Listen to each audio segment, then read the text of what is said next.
going on, everybody? It's your boy Adam. I'm back at you again. This might be 4 days in a row for hashtag rebound day 97 here in Houston, Texas. And I don't think today's video is going to be as long as yesterday's video. I had a lot to talk about yesterday, but I did have something to continue with for today, and I have the space and the peace and quiet here at the house to do these videos each day. And there might be another streak coming up in the next week or two where I'll have about three, I might do a video 3 or 4 days in a row. But anyway, thank you for the people the super fans who watch the whole video. Leave all your great comments. I will be getting around to answering those comments, and I try to keep up with all the comments. There was a period of time where I just couldn't keep up with it. But now the traffic is back down to almost nothing, so it's easy to keep up with. One of the things I will respond to is a lot of you say that I should start using secret code words and, changing around the subjects that I want to talk about so I speak in secret code so that you all know what I'm talking about, but that the algorithm doesn't ghost me or shadow ban me because of what I said. And I'm not going to do it. I don't care that much about it. Like, I'm sitting here and I'm telling you, yeah, I'm not getting a lot of traffic. And, as soon as I found a place to live for a while, the viewership dropped off a cliff. And it's exactly what I told you guys. People like watching other people's misery. So when I was homeless, I was getting thousands of views on a video every day. But when I'm not homeless anymore, nobody cares. Nobody wants to see that. They only want to see you when you fall on your face. So keep that in mind. And I knew that. I knew that before it happened, that's what would happen to this channel. So whatever. But we're talking about, I talked a little bit about the subject yesterday, and I'm talking about it now in terms of robots running our lives. When I watched the Jetsons when we were kids and some of these other shows about our future and robots in the future, we're supposed to have all these robots so that they could do our chores and do all of the work that we don't want to do so that we can go live our lives and do creative things and do things that we enjoy. But now we've got all these bots that do all of our art now. They're replacing photography with AI. They're doing all of these things. They're basically hiring bots to do all of the things that we love so that we dumbass peasants can go do our chores and do all of the things that we hate. It's the exact opposite of what our future was supposed to be. It depends on what movie you watch and what show that you watch. When it comes to what the future is supposed to be. I subscribe to most of the dystopian future films, and those are the ones that are the most accurate about what's to come. Not the movies where the future is great, because that is not. I've been watching this for 40-something years now. It's not getting any better. And speaking of that, every time I go on LinkedIn, it's just it's like a festival of cringe and douchebaggery and corporate nonsense. And I'm really trying. I don't spend a lot of time on there, but when I jump on LinkedIn, I'm unsubscribing to all these people that pop up in my feed. These people that are trying to lecture you about what a worthless piece of trash you are if you aren't a corporate brown noser. And all these different things that I just can't stand. I'm trying to clean out my feed. I'm trying to train the AI that generates my feed into knowing that I don't like this garbage. Give me something different to look at. And so I've been doing that, but I keep seeing people that I'm friends with, people whose content I would actually like to see because I know these people. And I keep seeing their struggles along with the struggles of probably thousands of other people by now, all saying the same thing, that everybody's losing their job in the tech industry, especially the creative people. We're being thrown to the curb, and then if you can't get a job within a month or two, you're blacklisted because you have a gap in your resume. And all of the ridiculous things, you know, going on job interviews, I went on 4 job interview rounds with a company to the point where I met the CEO, and the CEO even said, I think you'd be a good fit. And I thought that was it. I thought I was going to get a job interview or a job offer at that point. And there may have been one other, this place was putting me through the round after round after round of job interviews, and I got ghosted. I reached out to the HR recruiter who was basically in charge of filling the job, and I just kept getting this runaround of I haven't been able to connect with our CEO to get his feedback. And that happened 1, 2, 3, 4 times in a row. Finally, I just said, forget it. You know, how many times you're going to ask a girl out on a date when she says maybe before you finally stop being a simp and move on with your life? But after I got to Texas and settled in, and you know, several weeks had gone by, I tried sending her one more email just to see.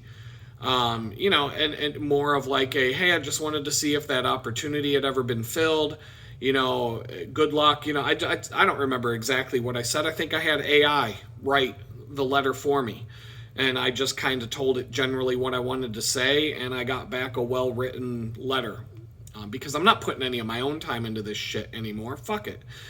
And that leads me right up to one of the things that's going on in AI, which is starting to take over everything, as I've been talking about, so that we can stay home and do our chores while robots do all the things that we want to do.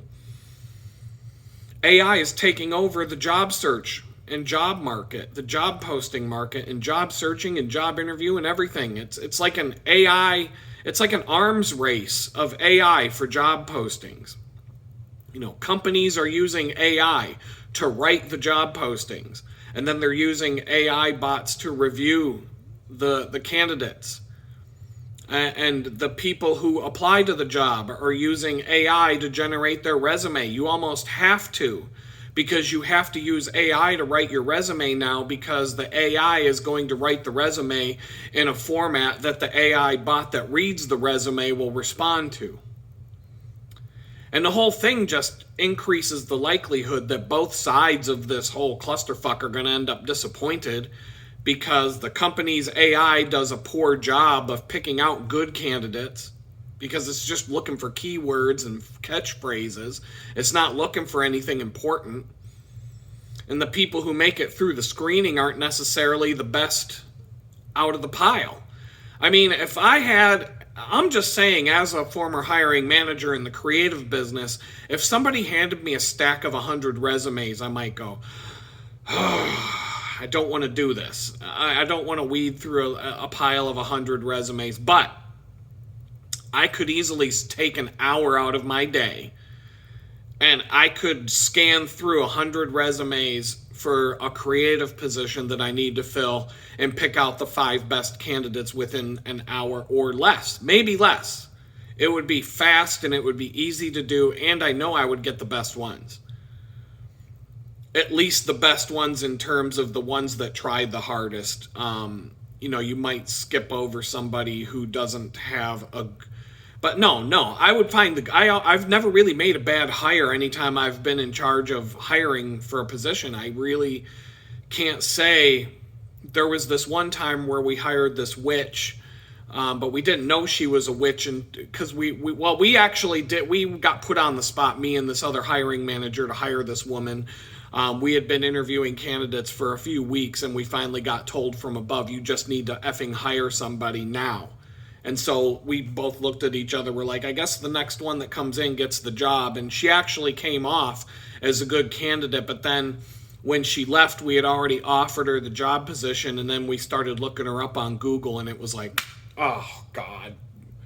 But that wasn't our fault, because if we had followed our standard procedure, she wouldn't have made it in for a job interview in the first place. And that's all I'm going to say about that one. But when I'm in charge of hiring somebody, I don't fuck up. There you go. I've never hired a bad person to come in and work for a creative position. anytime I've ever been in a position where I've had to do that. I've never made a bad choice. It's not super hard to do. At least if I know what I'm doing, it's easy to find somebody else that knows what they're doing. It's just like if you're a good auto mechanic and you need to hire a mechanic, it's going to be pretty easy for you to figure out if somebody's going to be a good hire or not. That's just the way it is. A robot's not going to do as good of a job as you will. It won't. And so, but it's gotten to the point where I'm using AI. I use AI tools, different ones, to mess around with my resume and give me ideas of what to tweak and what to fix, because I need to be able to see my resume from the point of view of the robot that's going to read the resume, not me reading it or another human being reading it. And how these dumbass recruiters read the resume, like you're missing a word, or you have to have this piece of software and you have to have it listed under every job you ever used it for, instead of just as a general, I'm good at this software. You know, a lot of us seasoned professionals, senior people, we write our resumes based on the accomplishments that we've made, the numbers that we've generated, the improvements, hard statistics, accomplishments based resume. And sometimes these recruiters just want to see a bunch of programming languages and skills, and they don't give a shit what you actually did. And so you got all these different people poking at you and coming at you from 10 different directions. So now I'm just using AI because fuck it, I don't got time for this. And it's not worth my time to put any of my time into it, because a human being's never going to read the fucking thing in the first place. So yeah, I'll take 5 minutes to generate an AI-generated cover letter for a job so that the AI bot can read my cover letter, and if all matches up, maybe I'll get an interview with another AI bot. And yeah, I'm not kidding. That I've had to go on job interviews with a fucking AI bot, not even a human fucking being. Some companies, the first round of a job interview, you're being interviewed by a fucking bot. A robot, for fuck's sake. It's ridiculous. Like, if that doesn't tell you right away what it's going to be like working for an inhuman shit show of a company, being interviewed by a robot before you ever talk to a human being should definitely tell you what's up and what that job's going to be like. And that's happened to me more than once. I got interviewed for a job by a fucking bot. One time it was via a chat tool, where I had to chat. I had to click on this link and then chat with a fucking robot back and forth. And the robot would ask me a question. I'd answer the robot. The robot would ask me more questions, and I'd have to type my answers to the fucking robot. And at some point, I'm like, you got my fucking resume. What the fuck am I doing here? Another one was a video format where a robot would ask me a question and then the video camera would pop on and I would need to sit there and answer the question on video, you know, talking to a robot instead of a human being. And, you know, I guess at some point those videos get processed and sent to another robot to translate my speech into robotic text, so that they can look for the keywords and the catchphrases that they want for somebody that they're going to hire, like, I love multitasking and diversity and inclusion, and I cross-functional collaboration. My skills with cross-functional collaboration include a lot of multitasking, and the diversity and inclusion is so important to me, and all that garbage. And it's like they're not looking for anybody who can actually do the fucking job anymore. It's bullshit. So, once again, I'm totally fine with the direction I've decided to go in my life and starting my own business, helping small businesses and smaller companies that are run by actual human beings. Human beings who would be just as appalled and offended by the way things are going as I am right now. So I'm good. I'm just going to keep going in that direction. But I am responding to certain job leads. I still am trying to maybe find a job. I haven't totally given up on the software world yet. I would like a regular paycheck that I can count on every 2 weeks, every 15 days, twice a month, every 2 weeks, whatever the case may be. a direct deposit that I can count on to pay my bills and to try and get back on my feet, because if I can get a good paying job, it would help me get on my feet. Within a span of 2 months, I could be back. I could have so many things put back together if I could just have steady, good income for a couple of months and go from there. And I mean, if I found the right job with the right company, maybe I'd stick with it. Do freelance on the side, because as I've been saying all along, I'm not going to let one stream of income rule my life. I'm still going to do other things. If it means I have to work 80 hours a week to pull it off for a while, so be it. That's what I'm going to do. But I'm going to keep looking for a job. I'm just being a little more selective right now than I was when I was living in Jamestown. I had to answer to the social services people every Friday morning. And so it was quantity over quality. I just wanted to be able to walk in there on Friday morning and say, look, here, I applied to 65 jobs this week, right? Now I might apply to 10, but they're going to be good ones that I've researched, ones where I found the job on LinkedIn or Indeed, but I worked my way to the company website and I found the job listing on the company website. I found a contact within the company. I found an actual person to send the resume to. I do a little more homework on some of these, but even that's it's almost not worth the time to do that anymore. The best resource that you have is your professional network. But whenever I logged into LinkedIn, I see that my entire professional network is unemployed right now. And they're going through the same things I'm talking to you about right now. And none of these people have a criminal record, employment gap of over 2 years. And the fact that, they worked more than 4 months at their previous job. I have all 3 of those strikes. Nobody wants to give me the time of day now. But I'm using AI. It's a tool. Like I said, it's a tool in the toolbox. I don't like how it's being used in certain situations, but it's there and I'm going to use it. I'll share some of the tools that I've been using, and I'll put some links in the description below today of where I'm using these tools and what I'm using them for.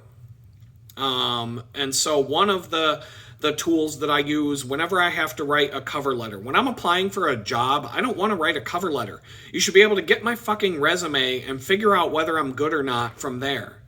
You're not these employers, whether it's a human being or a robot looking at the resume, they're not spending more than a minute. So what's the point of a fucking cover letter where I just regurgitate the crap that was in the ad and tell you I can do all those things, and then give you a resume that shows all the experience doing those things? You should just be able to look at the fucking resume. I don't read cover letters. If people send me an email for a job lead that I'm hiring for, I go straight to the resume and I look at a website if they give me a website. And if they don't have a website, it doesn't necessarily discount them from me calling them in, but I'll need to see a portfolio at some point because that goes with the job. But I've been able to get jobs with no website and barely any portfolio. I've been able to talk my way into jobs before. If I did show a portfolio, it would just be a bunch of random stuff on my screen that I pulled up 5 minutes before the interview. So I've done that before, but right now, we're not in that kind of a job market, so I would not suggest, if you're a designer, going that way. But when I have to write a cover letter, I found a tool. It's called Careered.ai. And it's a chat GPT tool. It's based on chat GPT with some extra code written around it. And what you do is you copy and paste the job description, and then you hit the next button, and then you copy and paste the description, or you copy and paste your resume.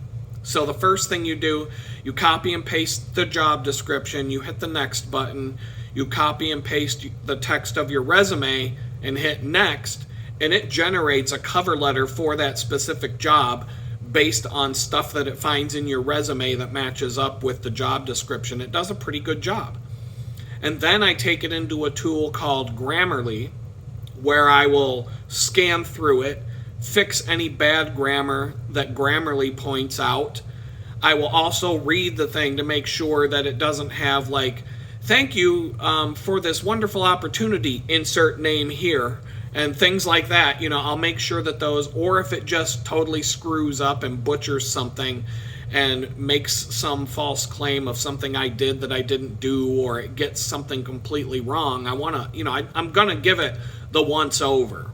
But it takes no more than 5 minutes from the time that I start this process to the time that I have a finished cover letter. And if I have to take the cover letter and put it into my Adobe Illustrator template and then export it as a PDF file because for some reason I need to attach it as a file, then that takes another 5 minutes. So, but it is a waste of time to spend 5 to 10 minutes on a cover letter nobody's going to read. I've used a few other tools. I talked about hunter.co. They had some pretty good AI tools to help you with your resume, and they had a cover letter generation tool that was actually better than this career.ai tool.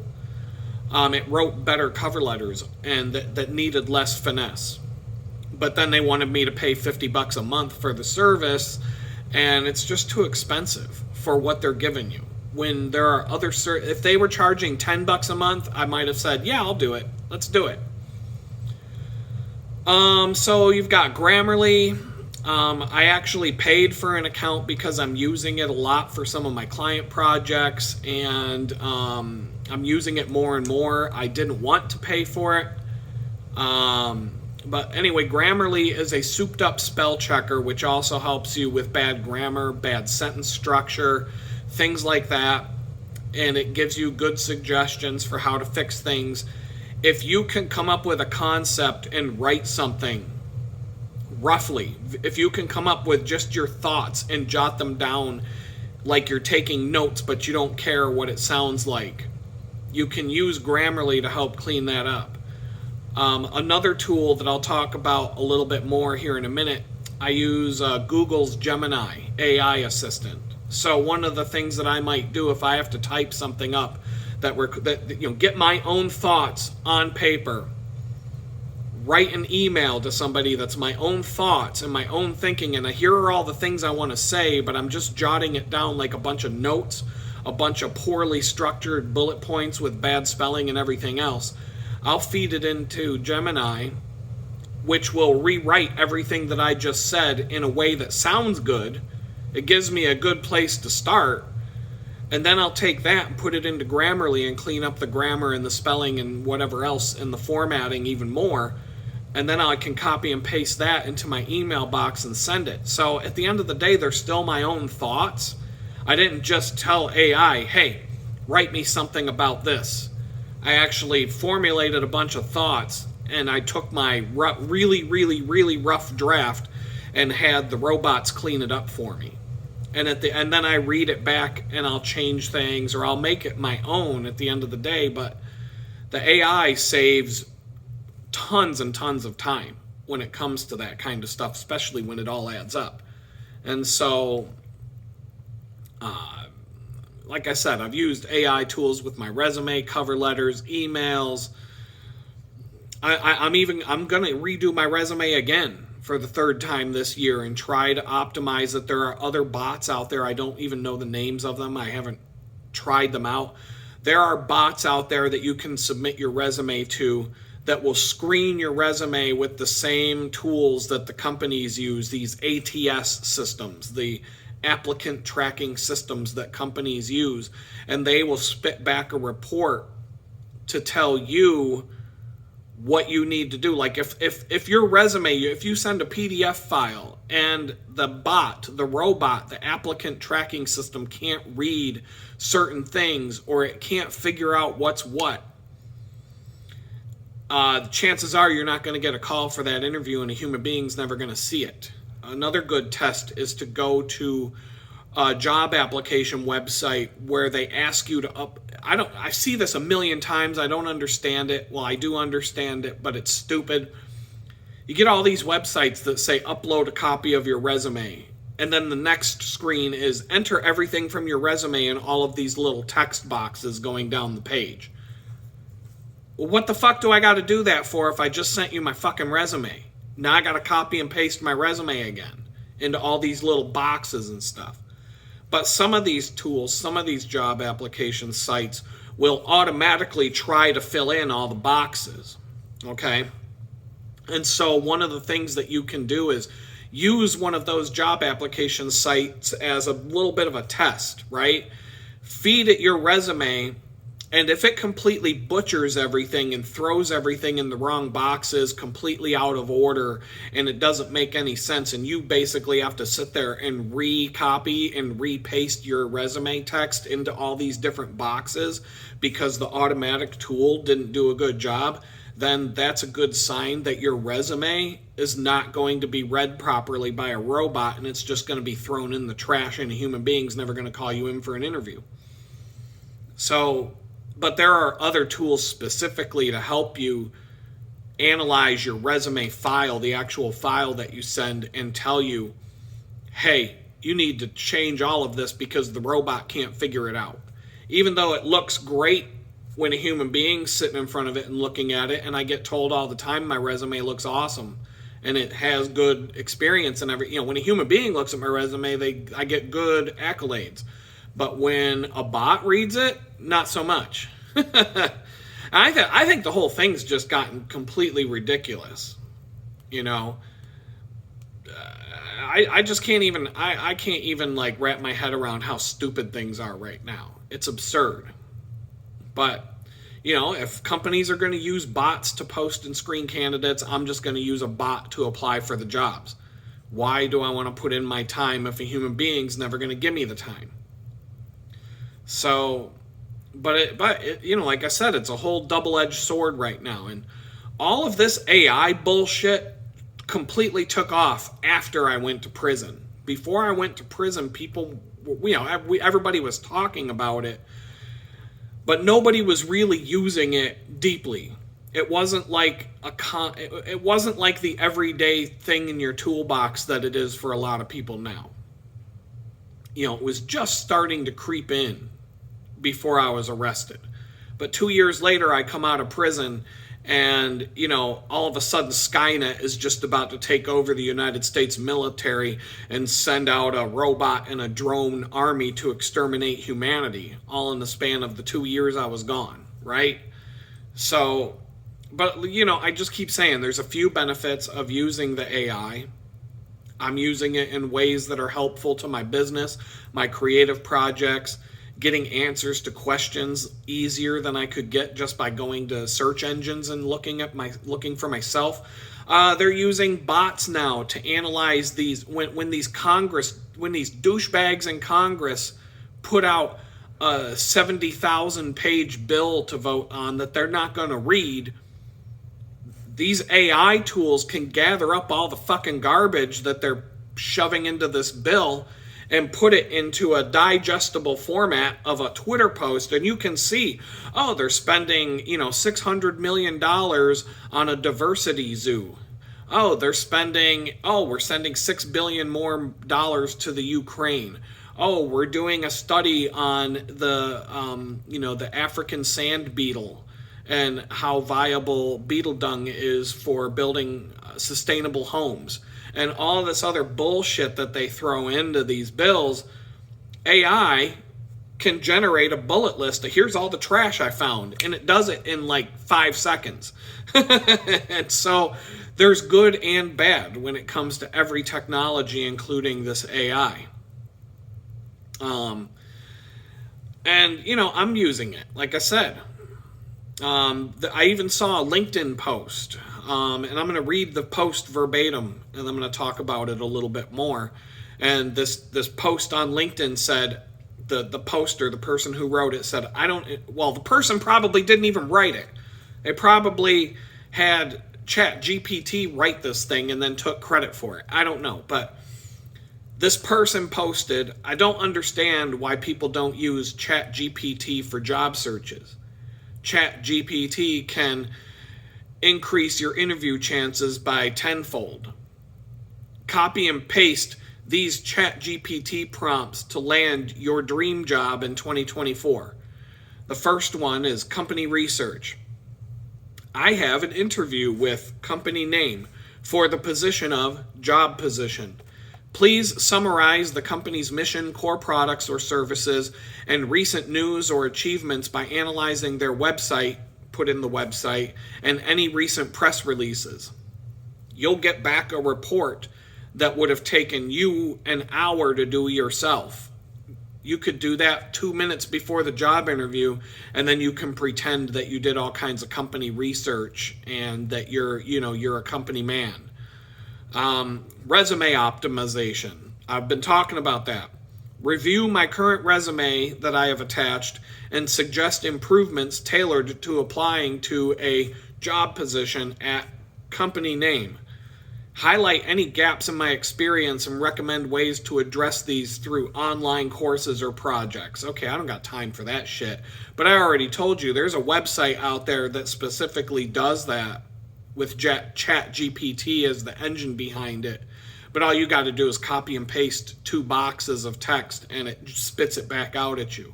But this thing, you can go to any of these AI bots and do what this thing is telling you to do, and it will work. It will give you useful stuff. Cover letter writing. Number 3, I've talked about that till I'm blue in the face today. Based on the job description for job position at company name, generate a cover letter that highlights my relevant experience, skills, and why I am passionate about working for insert company name here. You know you're passionate about working for that company when you're just generating some bullshit that says insert company name here. I am so passionate about working for insert company name here for the position of insert job title here. Boy, I can't wait to get started. Interview preparation is number 4. For the position of job position at company name, what are some industry-specific challenges or trends that I should be aware of? How can I demonstrate my understanding or propose potential services and solutions during the interview? I think that is not actually a bad thing. In my line of work, every fucking month there's some new dumbass buzzword or trend or some new piece of software or some new programming language that we're all supposed to be experts on, even though it just came out last week and everybody's using it now and it's the new thing, and if you don't know it, you're nobody. So it's good. You can use AI to basically figure out what those new things are week after week, and have AI give you a bunch of bullshit to feed to these people at the job interview so that you can pretend that you're an expert on this shit that nobody knows anything about because they've only been using it for the last couple of weeks. And 6 months from now, they'll have tossed it in the trash and be on to some other new thing that nobody knows how to use, but it's the new hip thing. So AI can help you keep up with all of that crap. Common interview questions. Generate a list of common interview questions for this kind of job within this industry. I don't think that's a bad idea. You could even go to the next level and say, hey, AI, what are the answers to these common interview questions and the roles within the industry? And you can just put together a cheat sheet for yourself to have in front of you during a job interview. I've done that manually, not using AI, but there are times where I'm in a job interview and I get asked a question, an oddball question that I'm not ready for, and I might bomb. And so after the interview, I'll go and say, what should I have said? And then I'll come up with an answer to that question, put it in this text file where I collect these things, so that the next time I'm sitting in a job interview, especially if it's a Zoom interview, I've got this file right in front of me. And I can even put it right near the camera so that when I'm talking to the person and reading them the answer from my text file, it looks like I'm looking at them directly through the camera. But I'm actually just reading the answer to some question. It's not really any different than having your resume right in front of you when they say, tell us about your experience as just a broad topic. And I'll just put my resume up in front of me, and it's organized in such a way that I answer that question based on like time periods. And I can just be like, I can just scan through my resume and talk about different accomplishments that I've made and different companies I've worked for, but I don't have to think about it. I'm just on autopilot, just kind of scanning through my notes and talking to them. If it's a story that I've told a dozen times, I really don't need notes to tell it. But, all the presidents have a teleprompter in front of them when they're talking to the public. It don't matter how good they are at public speaking. Everybody needs their notes in front of them sometimes. So another thing that you can use AI for to prepare for a job interview is behavioral interview questions. Ask ChatGPT to create a set of behavioral questions relevant to the job posting at the specific company. Include a brief on how to structure responses using the STAR method tailored to my experiences. The STAR method, this is another one of these dumbass corporate buzzwords for shit that's just common sense. STAR means you have a situation, a task, action, and a result. Okay, fine. Like, isn't that how you would normally answer a question about something that you did at a company? I didn't know that there was a special fucking club and an acronym for it. But yeah, you talk about your situation, you talk about what you did, and then you talk about the result of what you did. And did you fix the situation? Did you fix the problem? Did you increase leads? Did you increase sales? Did you for example, in my line of work, I designed a user interface. We had 10 customers come in and test it in our prototypes. All 10 people couldn't figure out how to do the task. We went back to the drawing board. We redesigned it based on the feedback that we were getting and where people said, we asked them when they failed, where did you expect this would be? And if all 10 people said, I expected it to be in the top right corner where the login information was, well then, okay, let's put it there and we'll have 10 different people come in. And now all 10 people were able to figure out how to do the task because they were expecting the button to do the task to be in this spot. And when we listened to them and put the button there, etc., etc., etc. Like, I don't know, you can use AI to kind of help you with this kind of stuff.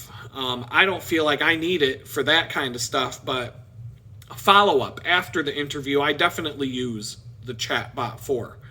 I'll go to ChatGPT, just like this says, draft a follow-up email template for after a job interview or a thank you email after a job interview for job position at company. The email should express gratitude, reiterate my interest in the position, and include a statement on how I can add value to the team, reflecting specifics from our discussion. And the ChatGPT is going to hand you back a decent follow-up email that you didn't really have to think about other than telling Rosie the robot over there, hey, make me a cover letter. Or make me a thank you letter. Technical skills assessment. I need to demonstrate my proficiency in a specific skill or software for a job position role at some company. Can you generate a practice test or challenges that reflect the level of understanding required? I think that's a good thing to do if you are looking for a programming job. That's pretty much the skills assessment test that somebody's going to ask me to do for a graphic design or a design-oriented job is going to be stupid and pointless. But if you're going for a job where you have to use JavaScript very heavily, I've been asked code questions at job interviews, and I've been given quick coding tests to get programming jobs in the past. Things that weren't ridiculous. I've seen some that are completely ridiculous, and I would just say, no, fuck this, and walk away. But I've also done some that were pretty quick that you could do in 10 or 15 minutes that would actually answer the person's question, does this guy know what he's doing or not? Salary negotiation strategies. You can ask an AI bot that based on this role for this job in this location or this industry, what is the competitive salary range? Provide strategies and phrases that I can use to negotiate a higher salary or better benefits, considering my experience level in that industry. That's not a bad thing to do.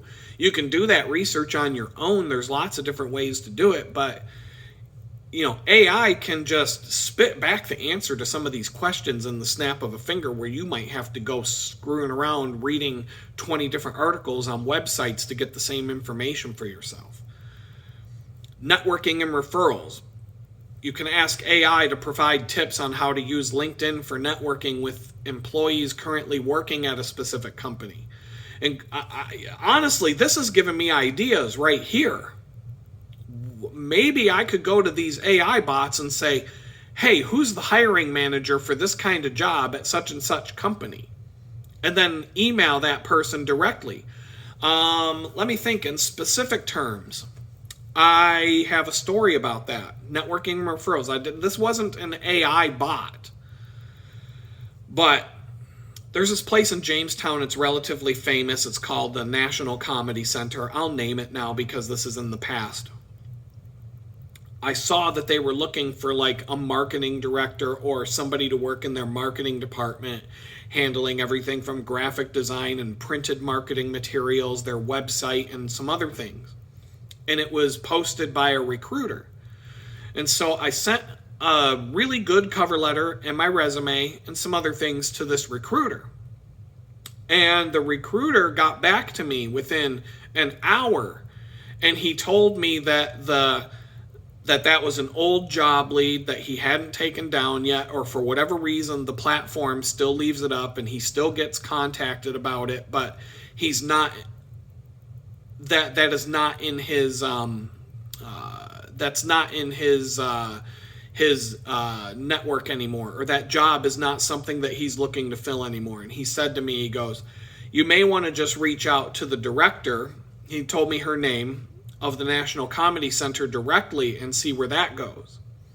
And I said, okay, that sounds good. And I go to reach out to her. There's no email address to be found. Not on the website, nowhere. There's no way to contact her on LinkedIn. And I'm like, I've put too much time into this. I'm not going to just give up and throw in the towel. And so I did some deep Google searching, and I found a website, specifically a website that exists to look up corporate executives' email addresses. And I got 2 email addresses for this woman. And then I kind of went on the website for the National Comedy Center. I found other people's addresses. I looked at the format, last name.firstname at blah, blah, blah.com, or first name.last name, or first initial, last name. There's a format that these companies follow for email addresses. So I made sure that the email address I found for her matched the format of the other email accounts at that company that I found. I put together an email specifically for her, a blind submission, and I hit send. And then I got an email back from her about a month and a half later, saying that I just forwarded your resume and your information to my marketing director because we're looking to fill that position. So they were looking to fill this position, and somebody's going to be getting in touch with you soon. And sure enough, the marketing director reached out to me, wanted me to send some samples and some other things. The HR director reached out to me and asked me for some information, and we were going back and forth via email. But where things kind of went wrong had more to do with, I have senior level experience, working as a manager / director of this or that at different companies. And this was more like, it wasn't quite an entry level job, but it was kind of like a bottom of the stack pile kind of a job. It was basically just doing design work and grunt work. But without trying to sound desperate, and it wasn't an act of desperation, I was like, I'm interested in this because I want to work with this group. It seems like for Jamestown, it would be a good place to work. And I would get a lot of good experience, and I would be able to put this work in my portfolio. And there were a lot of positives about this. I could probably make $50,000-$60,000 a year doing this job and be totally fine with that based on what it would cost me to live there and help me get on my feet. It would sure beat the crap out of working at Walmart. And so I was all for it, but you know, when a company like that, when a group like that is looking for someone lower in their career or newer in their career, lower on the pay scale, they're not going to give you the consideration, even if you're willing to take a huge pay cut to take the job. They're just something's not gonna vibe right. And I don't know, maybe they did Google my name, but it didn't go anywhere. But the point being that this tip of using AI to try and sniff out the right people to talk to at a company instead of just blindly sending them a resume is a really good tip. You know, help me find the hiring manager. Who is the director of user experience for such and such company? What is that person's email address? Boom, boom.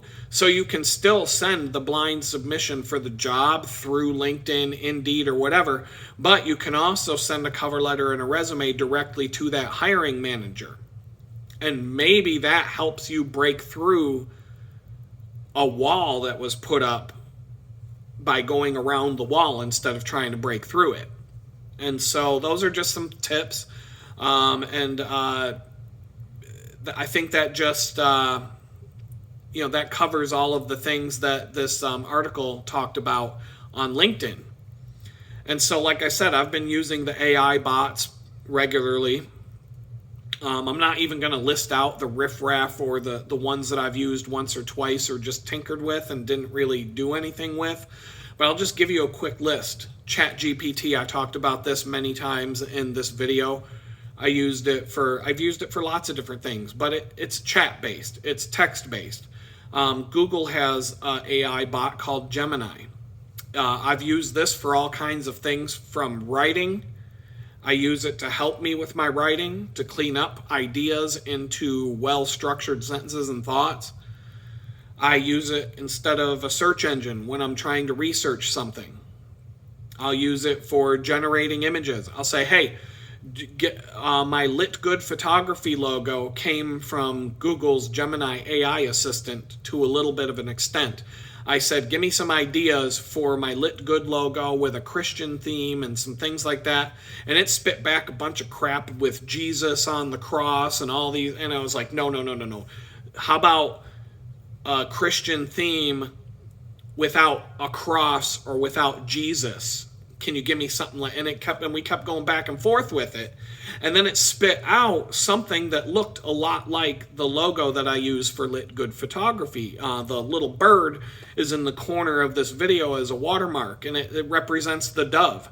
And I thought it was perfect because one of the Bible verses that means a lot to me is, you know, look at the birds of the air. They neither sow nor reap nor gather into barns, yet our Heavenly Father still feeds them. And I'm like, that is perfect.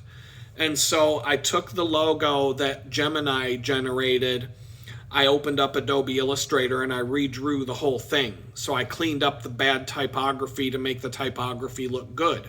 And then I changed the size of the bird, and I tweaked it a little bit. And so I went through a few hours of revisions, and at the end of the day, I had a logo for Lit Good Photography that I like. And it works, and I've been using it ever since. But I used Google Gemini to help me get an idea for it instead of just sitting with a blank sheet of paper doing nothing. Like I said, I use Grammarly to clean up text. Grammarly has all kinds of AI stuff, and it can write stuff for you, just like some of these other AI bots. I haven't dug too deep into that yet because I just started paying for it recently. And the stuff that I was using it for before that was all free. Here's a tip. If you use the free version of Grammarly, you'll run into sentence structure issues where Grammarly will underline it and say something's wrong with it. And it'll give you like a hint as to what could be wrong with it. But then they'll tell you that you have to pay them in order for them to tell you what's wrong with it. So you can take that sentence, go over to Google Gemini, paste that sentence into Google Gemini, and I will specifically say, hey, Google Gemini, Grammarly underlined this sentence and said something's wrong with it. How do I change it to get rid of the underline? And Google's AI bot will change the sentence and say, well, Grammarly probably thinks this is wrong with it. Here's what we think you should do to fix it. And I'll take the fixed one, put it back into Grammarly, and the underline goes away, and I didn't have to pay them for it. I've done that many, many times, but now I ran into a couple of projects where it made sense to pay for it for a few months and see if I use it a lot. And it's already more or less paid for itself. I've been able to fix some people's writing on the fly while we're sitting on a Zoom meeting together and do things in real time using that tool.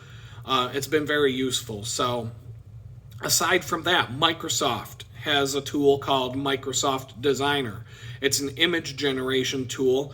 You just type into a box what kind of image you're looking for, and it could be a logo, it could be a photograph, it could be an illustration, something like that. And it's just going to do a random, this is what I think I'll make based on what you said.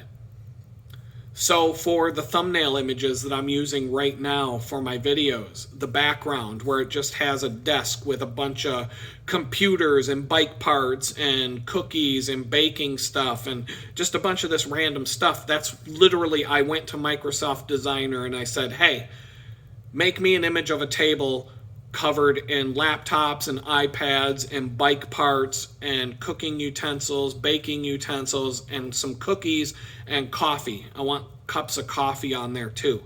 And it generates hundreds of these things, hundreds of them. And they're bad. If you look at any of these images really close, you'll see a camera with a lens sticking down. You'll see bike parts. You'll see things stuck together that could never be stuck together that way in real life. It's not great, but I do these thumbnails for these videos in about a minute and a half at the most. And that is mostly just coming up with what's the title going to be for the video, not so much what the background image is going to be. I don't think they're working. I don't think I'm getting a good click-through rate, and if I'm looking at my video thumbnails from the perspective of somebody who's never seen a video on my channel, you've got this collage of images with a headline and it says rebound, some headline. I can totally see that a complete stranger who has no idea what my content is about, there's nothing compelling there. There's nothing clickbait. There's nothing that's going to make somebody want to click on it.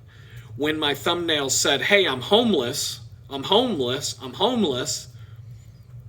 okay, that's a reason to click on it. Let's see what kind of a train wreck this guy's life turned into. Boom, got the viewers. So I think over the next few weeks, I might just wait until I get a place to live, just continue doing what I'm doing, save myself time.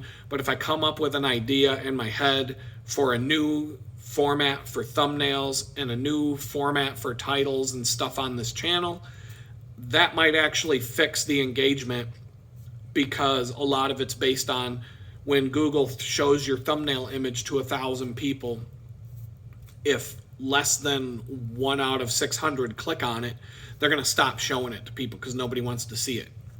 Let's see. So Microsoft Designer. I've come up with logos. I created my Hard Rock brand logo through that tool, at least like a rough draft. I've created logos for other people using that as a rough draft. I created a series of 12 inspirational posters that I'm working on right now. They're literally about 30 hours worth of work on my end to complete them. But I used AI to generate the ideas. But the art that it spit back to me was okay. It was a good starting point, but I'm taking it a notch further and I'm turning it into my own style on a piece-by-piece thing. And each one is 25 to 30 hours worth of work, of which I don't have right now. So it's going to be a while before I put out these posters. Another tool, Adobe Photoshop now. Adobe tools have AI crap built into them. One of them is Adobe Photoshop's Generative Fill. And so I used it a couple of times. If you have an Adobe account, you get a certain number of AI credits every month that you can use the AI tools, and you lose a credit every time you do. I really don't use them, but this one time I had Microsoft. So first of all, I was looking for the stock photos of fancy couches in living rooms with a big wall behind them so that I could put all my photography on the wall for my Etsy store and for some marketing materials. And then I thought, why should I pay for all of these stock photos when I can just have AI generate them for me? And it'll probably do a good job. So I went to Microsoft Designer and I said, generate a fancy couch in a fancy living room with an empty wall behind it. And for some reason, empty wall meant that there was a bunch of pictures on the wall. And so I got a bunch of really nice living rooms with couches, and I got what I wanted. And they're nice images. They're high enough resolution. I can use them for what I want to use them for. But they all had background issues. And so I was going to have to sit there and manually create blank wall backgrounds and remove the stuff that's on the background. And I thought, how about let's try this AI junk. And so I could just type in a box, hey, Photoshop, remove the background or remove the photos from the walls on these images and make the wall a blank color and make it look realistic. And that's what those are the exact words I use. And pretty much Photoshop did a good job of removing all the stuff on the wall and giving me a blank wall that had the right texture and looked as if it was photorealistic and looked like it was supposed to look if the wall had been blank in the first place. And it did it in a split second, where it would have taken me, half an hour. And so, and honestly, I've tried to use the AI generative fill on some other stuff, and it did a really bad job. So here and there, it works. Sometimes it doesn't, and you have to go do something manually. Anytime you're using Adobe Photoshop, there are 20 different ways to accomplish the same task. Some are better than others. The more ways that you know, and the more time that you have, you can sit there and try 5 or 6 of them until you figure out the one that works in your whatever you're trying to do in whatever situation. AI is just another tool in the toolbox at that point. And then last, we have Grok, the AI assistant from Twitter, X. And just in the last week or two, if you have a free X account, you can now use Grok for free. And so I'm not paying for Twitter right now, but they said you can start using Grok to generate images or whatever you want, and I used it for a few different things, tried it out. For example, the Congresswoman, Lauren Boebert, she posted a tweet, and she had a bunch of images that were generated of herself posted to her own account, and she posted along with that the comment of, they're not quite accurate enough and they're missing a few details, but it wasn't bad. And so I went to Grok and I said, hey, Grok, generate me a photograph of Lauren Boebert in a bikini with a Pornhub logo on the titty. And it came back with the photo, and it was perfect. So I posted it as a reply to her post, and I said, I figured out the missing details and got this thing just right. And then that resulted in me getting some new followers on Twitter, so that was kind of fun. But, Grok is a pretty good tool, especially when it comes to photography. You can generate some pretty cool stuff, and there's not a bunch of censorship. If you go to Microsoft Image Generator, Google AI, and there's a handful of other ones that generate images, and you say, generate an image of Joe Biden in an orange jumpsuit in a prison cell, they'll turn around and tell you, I can't do that. That's offensive. I'm not allowed to do something like that, blah, blah, blah. I asked Grok to do that, and it gave me back 6 fucking images of Joe Biden in an orange jumpsuit sitting in a prison cell. No problem. No problem. Coming right up. Ding, ding. Coming right up. It generated an image of Lauren Boebert in a bikini with a Pornhub logo on the titty. No problem. No problem. Had no problem with that. So Grok, I think, is where it's at right now. I think I'm going to be using that more and more. They all have their own style when it comes to the kinds of images they generate, so you kind of have to get used to that. Microsoft Designer definitely has a specific style, especially when you try and have it generate logos and stuff like that. So does Google's Gemini, and they're all different from each other. But they'll give you some good ideas, if not outright give you an image that you can use. So AI has its place, and I'm not opposed to it. You know, I sit here and complain about it all the time, but at the end of the day, it is literally just another tool in the toolbox that you have available to you. And I think there comes a point where all of this AI crap is going to go too far. I mean, I've seen the TV show Black Mirror. We know where this is all going. You know, I discussed some of that in the beginning of the video. But, you know, on the downside, these AI bots are one of the major contributors, making it impossible not only for anybody to find a job, but impossible for companies to find good candidates to fill those jobs, because the bots are the ones making all the decision. And these bots, they still can't even spell, even when you tell them how to spell the word. You can go to Grok, Microsoft Designer, and Google Gemini and say, make an image of a person holding a white sign that says, I am stupid. And it'll render the most realistic photo that you can possibly imagine of somebody holding a sign, and everything will be perfect. And then the text will say, I apostrophe MMMMSTPOUD. And it won't even spell the words that you told it to put on the sign correctly, even though you told the fucking bot how to spell the words. And the funniest thing about that is you can spell the words incorrectly and ask the bot to correct the spelling, and the bot will turn around and tell you how to correctly spell each of these words. So I really don't understand why these retarded ass AI bots can't spell when you're asking it to put words in a photograph. But, you know, even when you tell it how to spell the words properly. But I'm sure they're going to figure that out someday. And like I said, I've gotten the AI bots to generate some pretty specific and crazy images, like Lauren Boebert wearing a Pornhub bikini.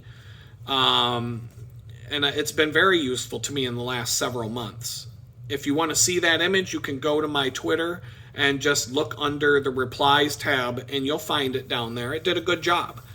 But, you know, even if I'm just using the AI to help me brainstorm and find ideas for things that I'm going to take over and finish with a human touch or redo it in my own way or my own style, it's useful. And so with that, I think that covers my thoughts on what's going on in the AI world. We're over an hour now on this video. I wasn't even planning on it taking an hour, but sometimes I just have enough to say that the time just goes by in the blink of an eye. So I'm going to say peace out to you guys, and until next time, hope everything works out for you.